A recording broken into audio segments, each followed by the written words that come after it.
1959 में रूस के कठोर उरल पर्वत में 9 अनुभवी पर्वतारोहियों ने एक अभियान की शुरुआत की।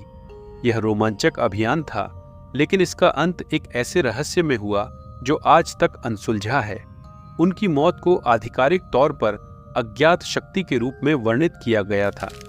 अजीब चोटें, बिना कपड़ों के शव और एक का जीभ गायब होना, और सिद्धांत सेना के गुप्त परीक्षण से लेकर येती के हमले तक या फिर अलौकिक शक्तियों की बात भी की गई है। लेकिन 2021 में वैज्ञानिकों ने उन्नत सिमुलेशन और फोरेंसिक अनुसंधान की मदद से दयातलोव पास की घटना की फिर से जांच की। क्या यह नया सिद्धांत उस भयावह रात की घटना को स्पष्ट कर सकता है, या फिर हम और सवालों का सामना कर रहे हैं?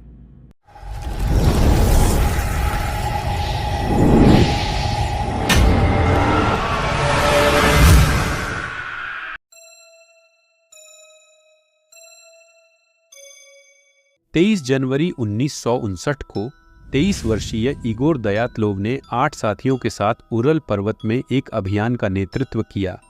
वे अनुभवी शीतकालीन पर्वतारोही थे और ओटोर्टन पर्वत तक पहुंचने की योजना बना रहे थे, लेकिन वे कभी वहां नहीं पहुंचे। कुछ हफ्तों बाद खोजकर्ता उनकी परित्यक्त तंबू को ढूंढते हैं, जो आंशिक रूप से बर्फ से ढका हुआ था और अंदर से कटा हुआ था, और पर्वतारोहियों के शव चारों ओर बिखरे हुए थे। लेकिन सिर्फ शवों की स्थिति ही नहीं, बल्कि उनके हालात और भी ज्यादा अजीब थे।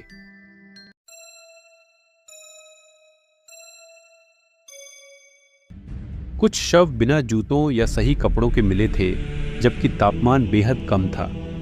कुछ शवों पर भीतरी चोटों के निशान थे, जैसे कि छाती या सिर पर गंभीर चोटें, लेकिन बाहरी रूप से कोई निशान नहीं थे।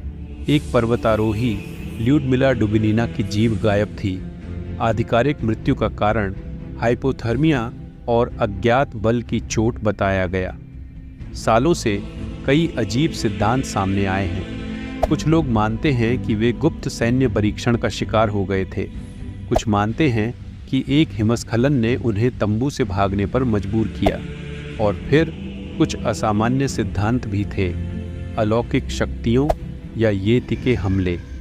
दशकों से दयातलोव पास की घटना हमारे समय की सबसे रहस्यमयी घटनाओं में से एक बनी हुई है।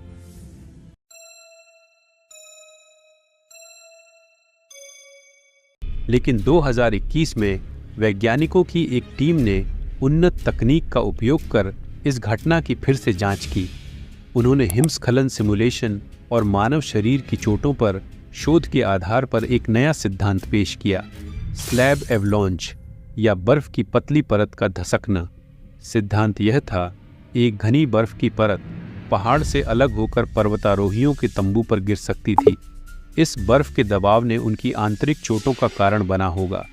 इस खतरे को देखकर उन्होंने तंबू काटकर बाहर निकलने का प्रयास किया, लेकिन अत्यधिक ठंड और कपड़ों की कमी के कारण हाइपोथर्मिया से उनकी मौत हो गई। लेकिन जितना भी स्लैब एवलॉन्च सिद्धांत विश्वसनीय लगता है, यह अभी भी कई सवालों के जवाब नहीं दे सका है।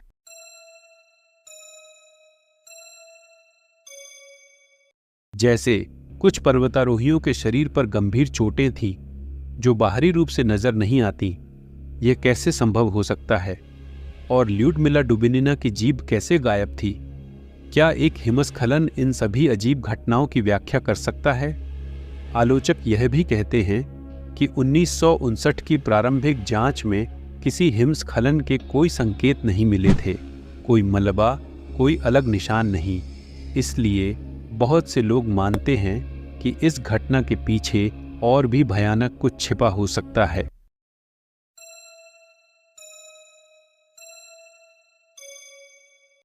ऐसी कौन सी शक्ति थी जिसने इन अनुभवी पर्वतारोहियों को इस असामान्य स्थिति में डाल दिया?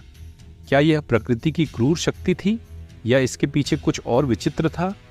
नए शोध के बावजूद दयातलोव पास की घटना वह जगह बनी हुई है जहां विज्ञान, कल्पना और अज्ञात आपस में टकराते हैं।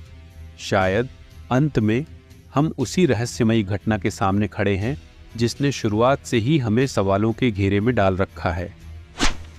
तो आप क्या सोचते हैं? क्या स्लैब एवलॉन सिद्धांत इस घटना का हल कर सकता है, या ओरल पर्वत की गहराई में कोई और खौफनाक सच्चाई छिपी हुई है? नीचे कमेंट में अपनी राय देना न भूलें और ऐसी और भी अनसुलझी घटनाओं के बारे में जानने के लिए हमारे चैनल को सब्सक्राइब करें और नोटिफिकेशन बेल को ऑन करें।